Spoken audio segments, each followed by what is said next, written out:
राष्ट्र सर्वप्रथम, राष्ट्र सर्वप्रथम, राष्ट्र सर्वप्रथम, राष्ट्र सर्वप्रथम।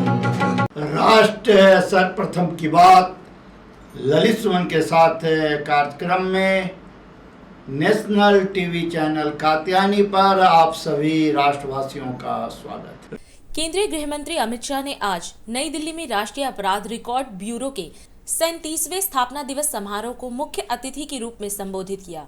केंद्रीय गृह मंत्री ने कहा कि आज का दिन देश की आंतरिक सुरक्षा के साथ जुड़े सभी लोगों के लिए एक हर्ष का दिन है। आज एनसीबी अपना 37वां स्थापना दिवस मना रही है। कोई भी संस्था 37 वर्षों तक सतत रूप से काम करे तो ये तय हो जाता है कि इसके काम की प्रासंगिकता कितनी है।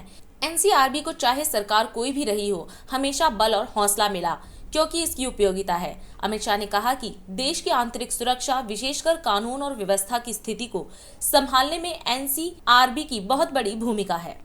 आज सबके लिए जो देश भर में भारत की आंतरिक सुरक्षा के साथ जुड़े हैं, इस सब के लिए महत्वपूर्ण और आनंद का दिन है कि एनसीआरबी अपना 37वां स्थापना दिन मना रही है। कोई भी संस्था 37 साल सातत्यपूर्ण तरीके से काम करे तो वो 37 साल से ही तय हो जाता है कि इसके काम की प्रासंगिकता कितनी है।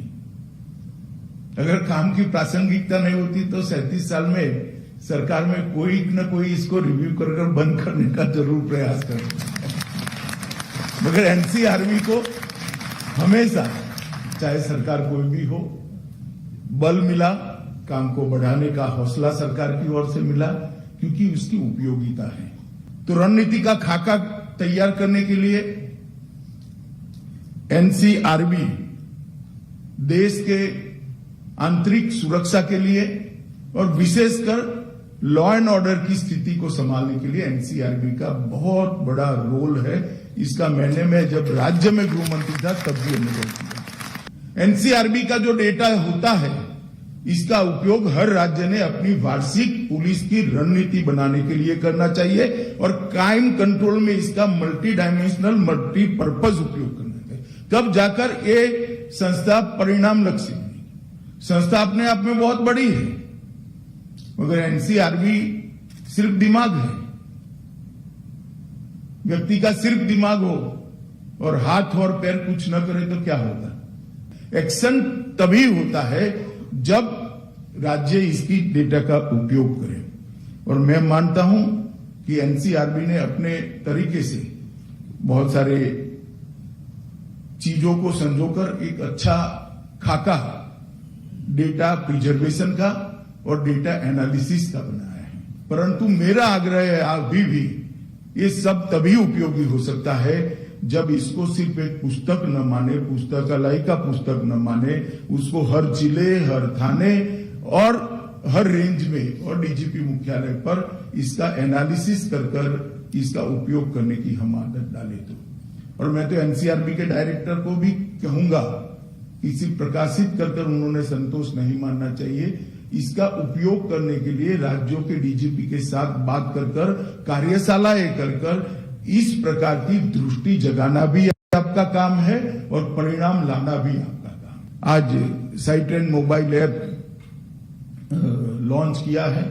मुझे लगता है ये सुविधा तो उपलब्ध ही थी, मगर अब मोबाइल पर आने से काफी लोगों को इसकी उपलब्धता और उपयोगिता दोनों बढ़ जाएगी। अब तक लगभग 12,500 लोग इस पर रजिस्टर्ड हो चुके थे, मगर अब मोबाइल पर आने से अपने फ्री टाइम में भी कोई इसका उपयोग कर ट्रेनिंग कर पाएगा। तो मुझे लगता है कि इसका बड़ा फायदा होगा। सीसीटीएनएस हैकेथॉन, इसका भी आज उद्घाटन किया है, शुरुआत करी है। मित्रों, ये आदत हमने बीपीआरएनडी ने विशेषकर हर राज्य के पुलिस के संस्कार के अंदर प्रत्यारोपित करनी चाहिए। बहुत सारी चैलेंजेस का समाधान हैकेथॉन से निकल सकता है और हमेशा एक कहते हैं कि गुनाह करने वाला गुनाह पकड़ने वाले से 2 कदम आगे रहता है। तो ये हमारे लिए चैलेंज है। वो चैलेंज को हम सफलता के साथ अगर पार करना है, हमने 2 कदम आगे रहना है, तो हैकाथॉन एकमात्र ऐसा रास्ता है जो हमें इसका सही तरीके से उपयोग करे तो इसका हल बता सकता है। तो आज मैं इसके लिए भी शुभकामनाएं देना चाहता हूं। एक CCTNS का जो बड़ा काम भारत सरकार ने किया है और उसका उपयोग जो हो रहा है वो 7 अर्थ में संतोषजनक है। ICJS का प्रोजेक्ट का क्रियान्वयन भी NCRB को मिला है। मुझे लगता है कि इसको ये दोनों चीजों बहु उपयोगी बनना चाहिए। मैं मानता हूं इससे किसी ने बाहर नहीं रहना चाहिए, सबने इसके साथ जुड़ना चाहिए और वो डेटा को परिपूर्ण, कंप्लीट, 100% बनाना चाहिए। गृह सचिव महोदय से मेरा आग्रह है कि सभी एजेंसियों के DG के साथ एक बैठक करें और इसमें विकल्प किसी के लिए नहीं है। कितना दिखाना, क्या दिखाना, वो एक प्रोफेशनलिज्म का हिस्सा है, इसका निर्णय वो कर सकते हैं, परंतु मैं मानता हूं कि इसको जल्दी से जल्दी हमने कर लेना चाहिए। राष्ट्र सर्वप्रथम